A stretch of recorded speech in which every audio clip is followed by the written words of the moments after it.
Right now, you're about to watch two of the clearest examples in modern military history of what happens when a foreign air force challenges the United States Navy over open international water. Two separate engagements, 8 years apart, both in the same stretch of Mediterranean sky. And in both cases, the outcome was identical: 2 Libyan jets down, 0 American losses. But the story behind those numbers is far more complicated, far more dangerous, and far more consequential than the final score suggests. Because these weren't isolated incidents. They were flashpoints in a decade-long confrontation between the United States and one of the most unpredictable leaders of the 20th century. And by the time the second engagement ended, the world was already wondering whether the next move would be the one that finally tipped everything over. Let's start with August 19th, 1981. The Gulf of Sidra, roughly 60 to 100 nautical miles off the northern coast of Libya. The United States Navy is conducting a freedom of navigation exercise,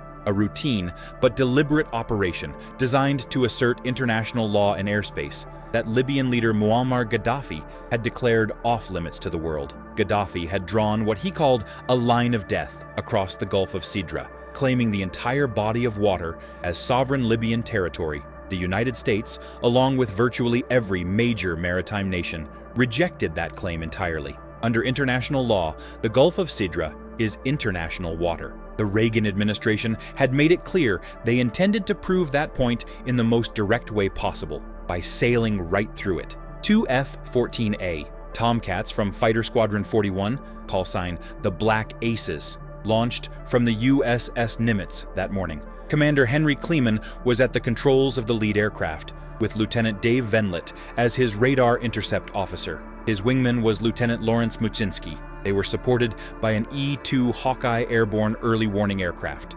essentially a flying radar station that tracks everything in the sky and feeds targeting data to the pilots in real time.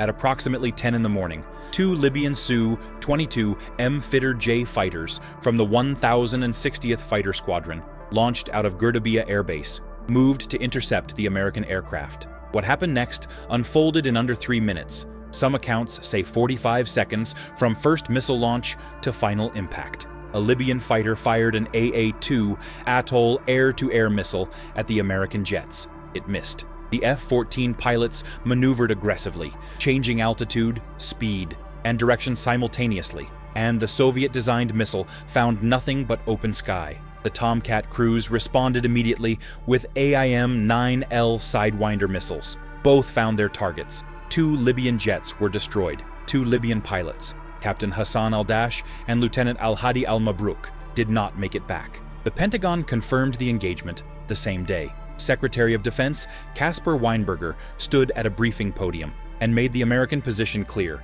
This was self-defense. The Libyans fired first. The gun camera footage, later declassified, showed the incoming missile tracks and the moment of impact on both enemy aircraft. There was no ambiguity in the evidence, but what happened next made the situation far more dangerous. Gaddafi did not absorb the loss quietly. He denounced the engagement as an act of war and vowed retaliation.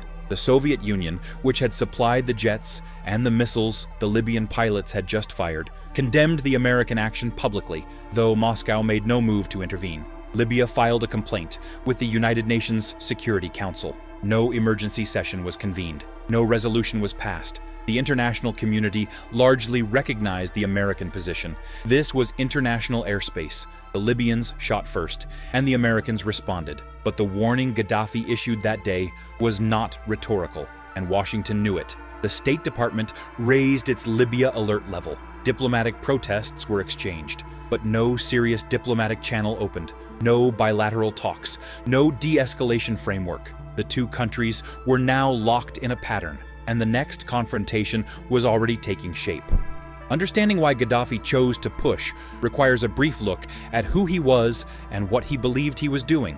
Gaddafi had seized power in Libya in 1969 through a military coup. He was intensely nationalistic, deeply antagonistic toward Western influence in the Arab world, and convinced that the Gulf of Sidra was Libyan sovereign territory, regardless of what international maritime law said. His 1973 declaration of expanded territorial claims had already sparked brushes with US naval forces in both 1973 and 1980. The 1981 engagement wasn't a surprise to anyone paying attention. It was the next step in a confrontation that had been building for years. For the Reagan administration, the calculus was straightforward. The United States could not allow a regional strongman to rewrite international maritime law by threat of force. If Gaddafi's line of death was permitted to stand, every other nation with territorial ambitions over international waters would be watching. The freedom of navigation exercise wasn't just about Libya. It was a signal to the entire world, and the response, or lack of it, tells you everything. No sanctions were imposed after the 1981 engagement. No sustained diplomatic effort was launched to address the underlying dispute over the Gulf. Gaddafi's government absorbed the loss, continued its stated territorial claims, and began shifting its aggression into a different domain: terrorism. Over the next 4 years, Libya's support for international terrorist organizations intensified. June 14, 1985, TWA Flight 847 was hijacked. December 27, 1985, coordinated attacks at 85. Coordinated attacks at airports in Rome and Vienna killed 19 people and wounded more than 100. April 5, 1986. A bombing at a Berlin discotheque frequented by American servicemen killed 2 U.S. soldiers and a Turkish woman and wounded 229 people. That last attack crossed a line. On April 15, 1986, the United States launched Operation Dorado Canyon, a coordinated airstrike package targeting Libyan military infrastructure in Tripoli and Benghazi. Approximately 40 Libyans were killed. Oil markets spiked briefly. Gaddafi survived, narrowly according to some accounts, and emerged claiming victory, though his military had just been hit with the full weight of American air power. None of it stopped the next air engagement. It only delayed it. January 4th, 1989. The Mediterranean Sea, approximately 40 miles north of Tobruk, Libya. Coordinates: 33 degrees, 30 minutes north, 23 degrees, 24 minutes east. It is nearly noon local time. A 2-aircraft section of F-14A Tomcats, operating from the USS John F. Kennedy Carrier Group, is conducting a freedom of navigation exercise when the E-2C Hawkeye early warning aircraft detects 2 Libyan MiG-23ML Flogger G fighters taking off from Al Bumba airfield. The MiG-23 is a more capable aircraft than the Su-22 the Libyans had used in 1981. It carries AA-7 Apex radar-guided missiles with a range of approximately 12 miles. The F-14 radars acquired the Libyan contacts at roughly 72 miles, well beyond the engagement range of either aircraft, and the Tomcat crews locked onto the MiGs specifically to signal that they were being tracked by armed aircraft. In US naval aviation doctrine, this is standard procedure. It is a warning, not an act of aggression. At 11:58 and 43 seconds, the F-14S leveled off at 3,000 feet, traveling at 475 knots. The Libyan bogies were closing at a range of 53 miles. The American crews executed a left turn to initiate a standard intercept approach, simultaneously descending to low altitude, a deliberate tactical move designed to place the ocean surface behind them on Libyan radar screens, cluttering the MiG-23's targeting systems and degrading the effectiveness of their radar-guided missiles. The air warfare commander transmitted the coded signal, warning yellow, weapons hold. The F-14 crews executed additional left turns to offset their position from the approaching Libyans. The MiG-23s turned back toward the Tomcats. At 11:59 and 16 seconds, the Libyan fighters were closing at a combined speed of roughly 1,000 knots. They did not break off. They did not maneuver away. Defense Secretary Frank Carlucci would later describe it this way: the F-14 pilots maneuvered to avoid the closing aircraft. They changed speed, altitude, and direction. The Libyan aircraft continued to close in a hostile manner. 2 AIM-7 Sparrow radar-guided missiles were fired. Then AIM-9 Sidewinders. Both Libyan aircraft were destroyed. Both Libyan pilots ejected. No American aircraft or personnel were lost. Lieutenant General Colin Powell, then serving as National Security Advisor, woke President Reagan at 2:53 in the morning Pacific Standard Time to inform him the engagement was over before most of Washington had finished breakfast. For the people on the ground in Libya and for the families of the pilots who did not come home, the official statements from both governments meant almost nothing in those first hours.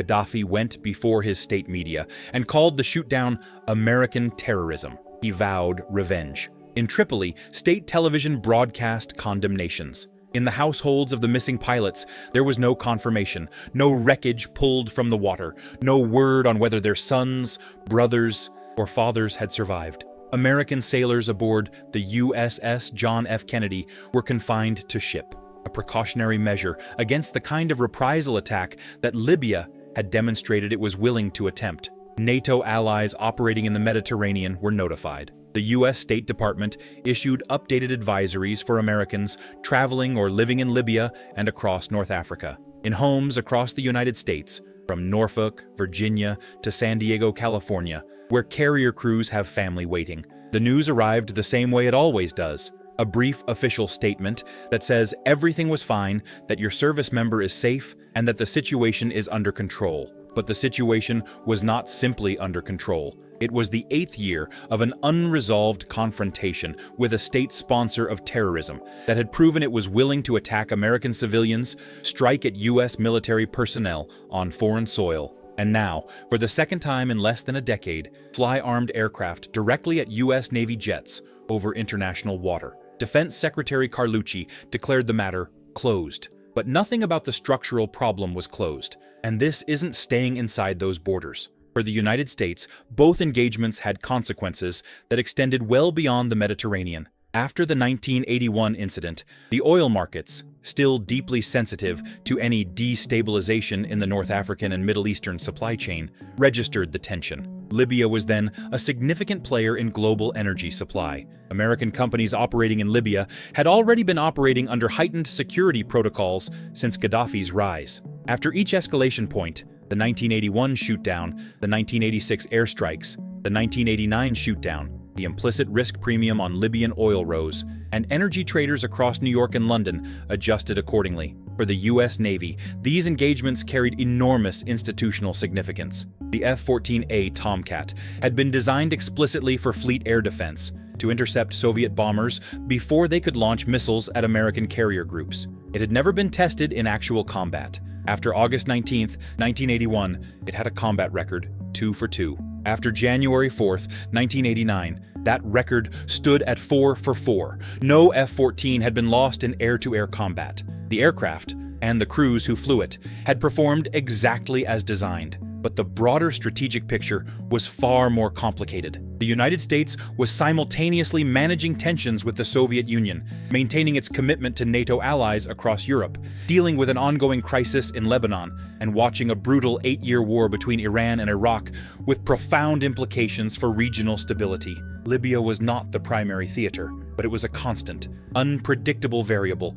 Gaddafi's willingness to sponsor international terrorism meant that every escalation in the Gulf of Sidra carried the risk of a response that didn't happen in international airspace. It happened in airports, in nightclubs, aboard commercial aircraft. The American public, and particularly American military families, lived with that calculation in a way that policy briefings never fully capture. The 1981 engagement was followed 4 years later by the TWA hijacking. The 1986 airstrikes were followed by continued Libyan-linked terrorist activity. Each military action produced a tactical victory and left the underlying threat unresolved. By 1989, American service members stationed in Europe were under standing orders to vary their routes, limit their visibility, and treat their surroundings with the kind of situational awareness that combat deployments demand, even during peacetime assignments. Congressional reaction to both incidents was largely supportive of the administration's position. The legal and moral case for self-defense was clean. In both engagements, Libyan aircraft had initiated hostile action or demonstrated clear hostile intent. But members of Congress, particularly those with large military constituencies, pressed the administration on the long-term strategy.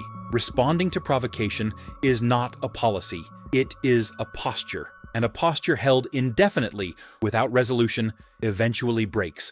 No one, on any side of this, has a clear answer for what comes next. What eventually broke the cycle was not a military operation. It was diplomacy, economics, and time. By 2003, 14 years after the second Gulf of Sidra engagement, Gaddafi's Libya had disarmed its chemical and nuclear weapons programs. and normalized relations with the West. The factors that drove that decision are complex. Sustained international pressure, sanctions, the post-September 11th global security environment, and Gaddafi's own calculation that the cost of continued confrontation exceeded the benefit. The Gulf of Sidra never saw another engagement like those of 1981 and 1989, but the lessons from those two encounters remain sharply relevant. The first is tactical. The United States Navy's investment in superior aircraft, superior training, superior missile systems, and superior airborne early warning capability produced decisive outcomes in both engagements. The F-14 Tomcat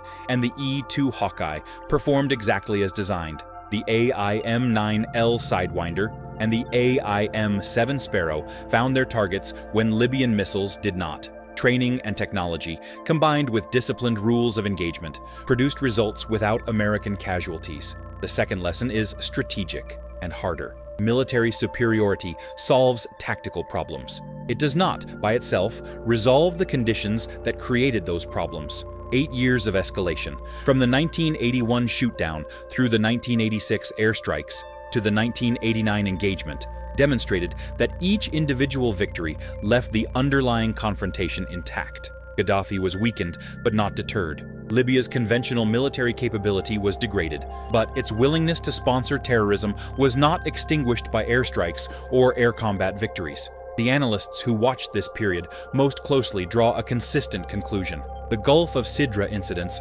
were decisive moments, but they were not defining ones. The defining moment came 2 decades later at a negotiating table when a calculation changed, not because of what happened in the sky over the Mediterranean, but because of what was no longer sustainable on the ground in Tripoli. What those 4 Libyan aircraft that never came home represented in the summer of 1981 and the winter of 1989 was not just a military defeat. They represented the outer boundary of what Gaddafi's Libya was willing to test, and the point at which every subsequent calculation about confronting American naval power had to begin. The Black Aces of VF-41 and the Swordsmen of VF-32. The crews of the USS Nimitz and the USS John F. Kennedy. The men who flew into a contested sky with rules of engagement, clear orders, and the training to execute both under pressure. They held the line. The question that followed, what do you do with the line once you've held it, took another 14 years to answer. Stay informed, stay aware, and don't look away.